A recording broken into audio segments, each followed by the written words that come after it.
ಡಿಎನ್ಎಯ ಮುಂದಿನ ಸುದ್ದಿ ಹವಾಮಾನದ ವಿಚಾರ. ಹೌದು, ಬಾಹ್ಯಾಕಾಶದ ಕಣ್ಣುಗಳಿಗೆ ಭಾರತದ ಮೋಡಗಳು ಕಾಣ್ತಾ ಇಲ್ವಾ ಅನ್ನುವಂಥ ಪ್ರಶ್ನೆ. ಯಾಕೆ ವಿಚಾರವನ್ನು ಪ್ರಸ್ತಾಪ ಮಾಡ್ತಾ ಇದ್ದೀವಿ ಅನ್ನೋದಾದರೆ, ಕಿಲೋಮೀಟರ್ ಗಟ್ಟಲೆ ಮೋಡದ ವಾತಾವರಣ ನಿರ್ಮಾಣ ಆಗಿದೆ. ಭಾರತದ ಸದ್ಯದ ಪರಿಸ್ಥಿತಿಯನ್ನು ನೀವು ನೋಡ್ತಾ ಹೋಗೋದಾದರೆ, ಒಂದು ಕಡೆ ಜಲಪ್ರಳಯ ಅನ್ನುವಂತಹ ಪರಿಸ್ಥಿತಿ ನಿರ್ಮಾಣವಾಗಿದೆ.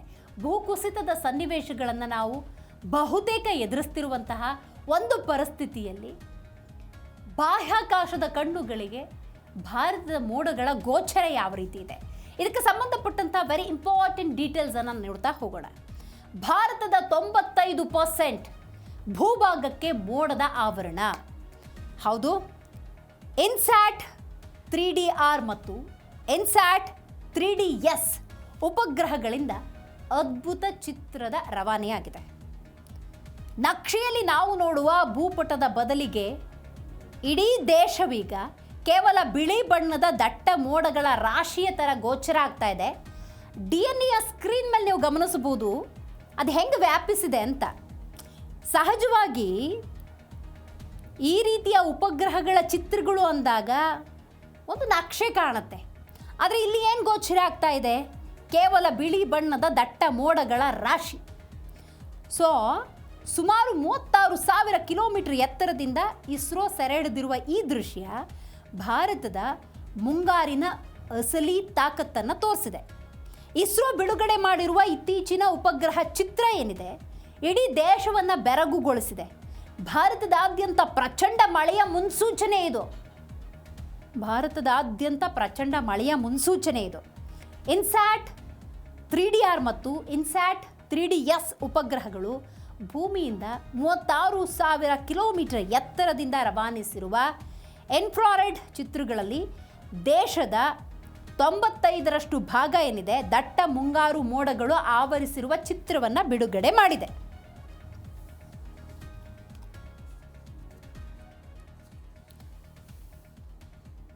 ಬಹಳ ಮುಖ್ಯವಾಗಿ ಪಶ್ಚಿಮ ರಾಜಸ್ಥಾನದ ಅಲ್ಪ ಭಾಗ ಇರ್ಬೋದು, ಕಾಶ್ಮೀರದಿಂದ ಕನ್ಯಾಕುಮಾರಿಯವರೆಗೆ ನಕ್ಷೆಯಲ್ಲಿರುವ ಭಾರತೀಯ ಗಡಿ ರೇಖೆಗಳೇ ಕಾಣ್ತಾ ಇಲ್ಲ. ಯಾಕಂದರೆ ಇದು ಸ್ಯಾಟಲೈಟ್ ಪಿಕ್ಚರು. ಆ ಗಡಿ ರೇಖೆಗಳು ಕಾಣಬೇಕು, ಅಕ್ಷಾಂಶವು ಕಾಣಬೇಕು, ರೇಖಾಂಶವು ಕಾಣಬೇಕು. ಬಟ್ ಸಂಪೂರ್ಣ ಇಲ್ಲಿ ಇನ್ವಿಸಿಬಲ್, ಕಾಣ್ತಾ ಇಲ್ಲ. ಮುಂದಿನ 4-5 ದಿವಸಗಳಲ್ಲಿ ದೇಶದಾದ್ಯಂತ ಹಾಗಾದರೆ ಪ್ರಚಂಡ ಮಳೆಯಾಗುತ್ತಾ? ಡೆಫಿನೆಟ್ಲಿ ಇದರ ಬಗ್ಗೆ ಇಸ್ರೋ ಕ್ಲೂಸ್ನಂತೂ ಕೊಟ್ಟಿದೆ, ಫೋಟೋಸ್ ಅಂತೂ ರಿಲೀಸ್ ಆಗಿದೆ. ನೋಡಿ, ಹಿಮಾಲಯದಿಂದ ದಕ್ಷಿಣ ಕೊರಿಯಾದವರೆಗೆ ಬೃಹತ್ ಮೋಡದ ಸರಪಳಿಯೇ ಹಬ್ಬಿಬಿಟ್ಟಿದೆ. ವಾತಾವರಣದ 16 ಕಿಲೋಮೀಟರ್ ಎತ್ತರಕ್ಕೆ ಕ್ಯುಮುಲೊಂಬಿಸ್ ಮೋಡಗಳು ವ್ಯಾಪಿಸಿರುವಂಥದ್ದು. ಅರಬ್ಬಿ ಸಮುದ್ರದಿಂದ ಬಂಗಾಳ ಕೊಲ್ಲಿಯವರೆಗೆ ತೇವಾಂಶದ ರಾಶಿ ವ್ಯಾಪಿಸಿದೆ. -80 ಡಿಗ್ರಿ ಸೆಲ್ಸಿಯಸ್ನವರೆಗೆ ಮೋಡಗಳ ಮೇಲ್ಭಾಗದ ತಾಪಮಾನ. ಅದು ಯಾವ ರೀತಿ ವ್ಯಾಪಿಸಿದೆ ಅನ್ನೋದನ್ನು ನೀವು DNA ಸ್ಕ್ರೀನ್ ಮೇಲೆ ಗಮನಿಸ್ಬೋದು. ಒಂದು ಭಾಗದಲ್ಲಿ ನಾವು ತೋರಿಸ್ತಾ ಇದ್ದೀವಿ.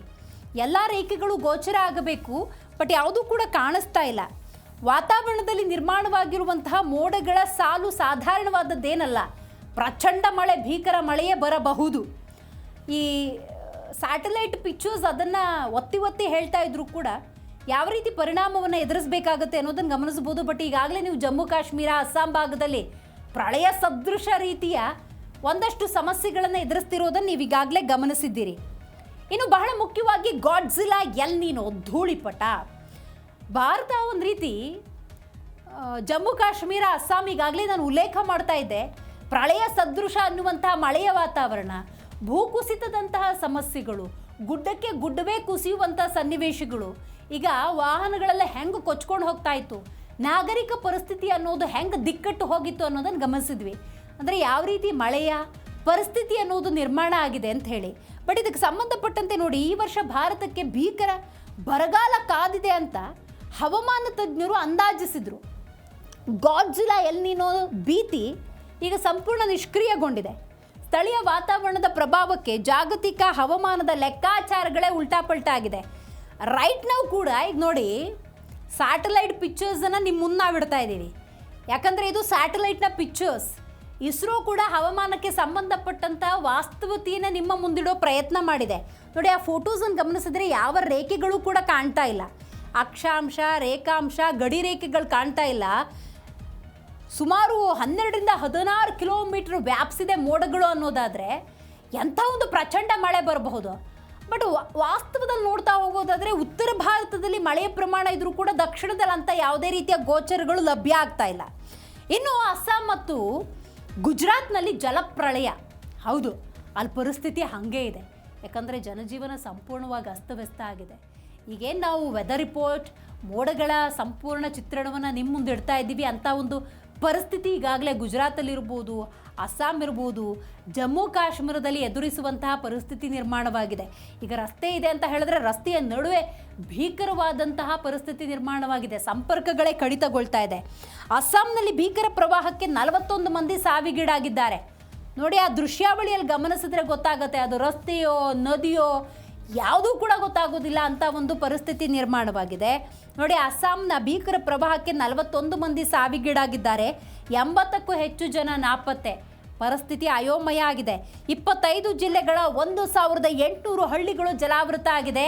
ಅದೇ ದೃಶ್ಯ ನೋಡಿ, ಬ್ರಿಡ್ಜ್ ಮೇಲೆ ನಿಂತ್ಕೊಂಡು ಎಷ್ಟೋ ಜನ ಫೋಟೋಸ್ ತೊಗೊಳ್ತಿದ್ದಾರೆ, ವಿಡಿಯೋಸ್ ತೊಗೊಳ್ತಿದ್ದಾರೆ. ಆ ಬ್ರಿಡ್ಜು ಕೂಡ ಇನ್ನೇನು ಮುಳುಗುತ್ತೇನೋ ಅನ್ನೋ ಪರಿಸ್ಥಿತಿ ನಿರ್ಮಾಣ ಆಗಿದೆ. ನೋಡಿ, ಗುಜರಾತ್ನ ಉಮರ್ಗಾವ್ನಲ್ಲಿ 16 ಗಂಟೆಗಳಲ್ಲಿ 1100 ಮಿಲಿಮೀಟರ್ ಮಳೆ ಅಂದರೆ ಯೋಚನೆ ಮಾಡಿ ಎಷ್ಟು ಮಳೆ ಬಂದಿರಬೇಡ. ನೀರಿನಲ್ಲಿ ಸಂಪೂರ್ಣವಾಗಿ ಸಾವಿರಾರು ಮನೆಗಳು, ಕಾರುಗಳು ಕೊಚ್ಕೊಂಡು ಹೋಗಿದ್ದಾವೆ, ಮುಳುಗಿ ಹೋಗ್ಬಿಟ್ಟಿದ್ದಾವೆ. ಹಾಗಾಗಿ NDRF ವಾಯುಪಡೆ ಕಾರ್ಯೋನ್ಮುಖವಾಗಿದ್ದಾವೆ.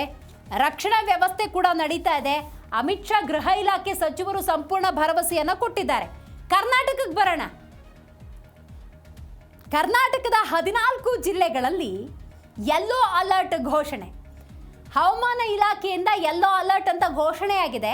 ವಾಸ್ತವದಲ್ಲಿ ನಾವು ನೋಡೋದಾದರೆ ಹಲವು ಕಡೆ ಮಳೆ ಆಗ್ತಾ ಇದ್ರೆ ಇನ್ನೊಂದಷ್ಟು ಕಡೆ ಅನಾವೃಷ್ಟಿ, ಒಂದು ಹನಿ ಮಳೆ ಬಿದ್ದಿಲ್ಲ.